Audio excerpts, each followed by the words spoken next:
Many people have shared with me this week really great stories about how just the beginnings of using a Mass journal has helped them greatly in their faith. And if you are one of those Mass journal users, this might be a question you're going to want to save for this week. The question is, what is the life lesson it has taken you the longest to learn?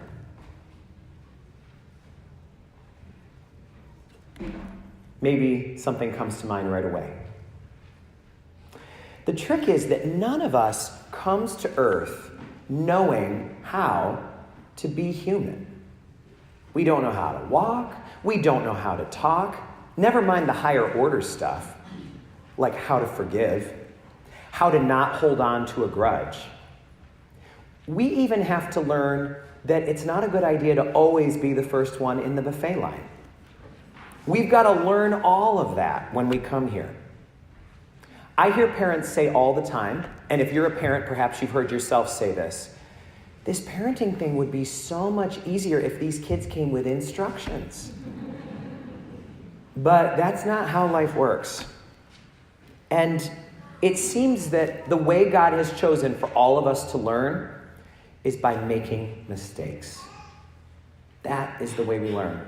It seems that we can't even listen to someone tell us because unless we experience it, we don't really learn it.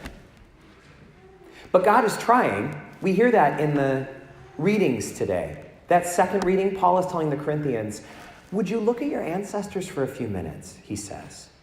Look at the Israelites who got freed from slavery. God gave them the biggest miracle in the history of the world, brought them through the Red Sea, gave them food every day from heaven so they'd never have to worry. And did it make them happy? No. They made a full-time job out of complaining about everything. And then he says, take a look at that. Did it serve them well? How did that work out for them? Did that make them happy? Did that speed up their process of getting to the promised land? So, he says, learn. Take a page out of their book. Don't make it harder on yourself than it needs to be. Learn from them. Jesus does the exact same thing in the gospel. Do you see how Pilate betrayed the Galileans, he said? Do you need to be betrayed to learn? Why not just learn from them? Do you really think it would be any different for you? Or those people who arrogantly thought they could outdo God by building a tower? Do you remember when then that tower fell on them and crushed them? Do you have to have that experience to learn? Why not learn from them? Take a page out of their book. See what happens when you make choices like that. But if you're anything like me, by a certain age, you no longer need to look to others' examples for what not to do. We got a whole catalog of our own. Mistakes we've made in our life that we look back and say, oh, if only I had known then what I know now. Take a look at the paper that you received this morning that was passed out to you. This paper contains the story of my life, and I wonder if it might be the story of your life, too. Chapter 1. I walk down the street. There is a deep hole in the sidewalk. I fall in. I am lost. I am helpless. It isn't my fault.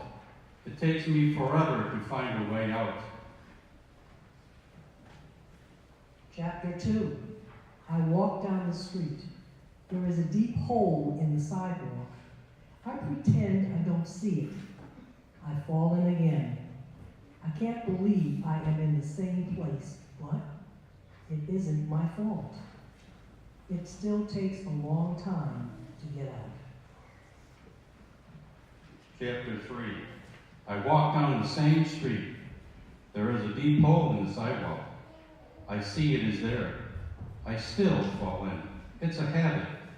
My eyes are open. I know where I am. It is my fault. I get out immediately. Chapter 4. I walk down the same street. There is a deep hole in the sidewalk. I walk around it. Chapter 5. I walked down another street. Question for you today. What is the hole in your sidewalk? The one you've fallen in again and again. If this story fits your life like it fits mine, what chapter are you in right now? One hint for us is, if you were able to name the hole, you're not in chapter 1. Chapter 1, people can't name the hole. They haven't seen the pattern yet. You're at least in 2 if you can name the hole. Is there any chance that you are ready for chapter 3 this Lent? Is there any chance that you now can name, there's the hole, and I no longer pretend I'm just a victim. I see that I've had a role in this. I see that there's a pattern. I see that I get to make my own choices. Is there a chance that this Lent is the time that you want to move on to chapter 4? As you look back over your life, what are the new streets you've had to walk down at other times?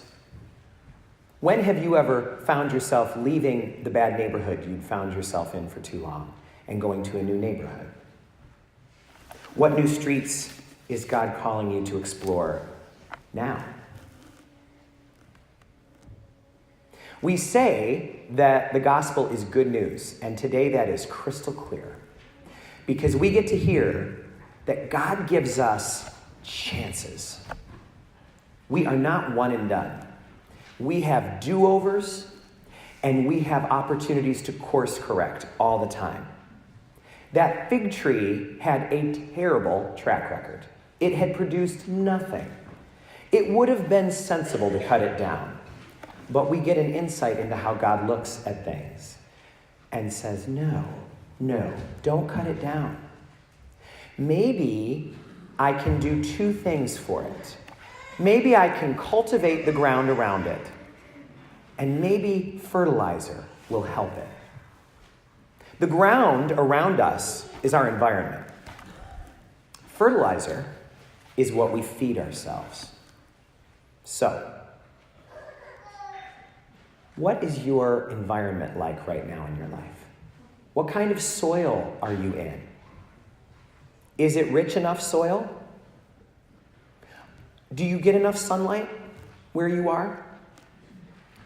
Is there any chance that God is trying to transplant you, but your roots are gripping?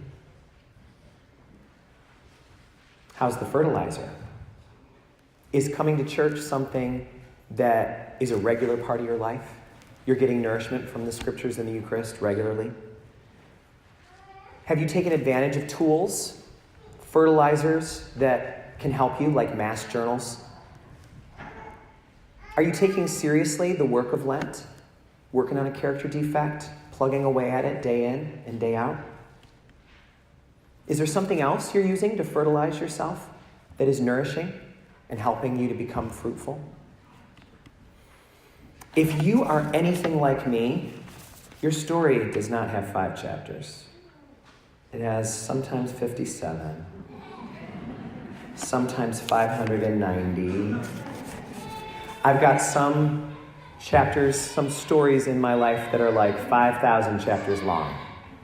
And isn't that interesting?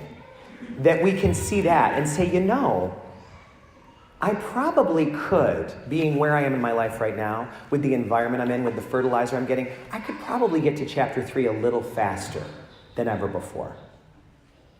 I could probably discipline myself to know what a chapter 3 looks like, and to know what chapter 4 feels like, and to keep moving toward that. As long as we're alive, there's more to learn.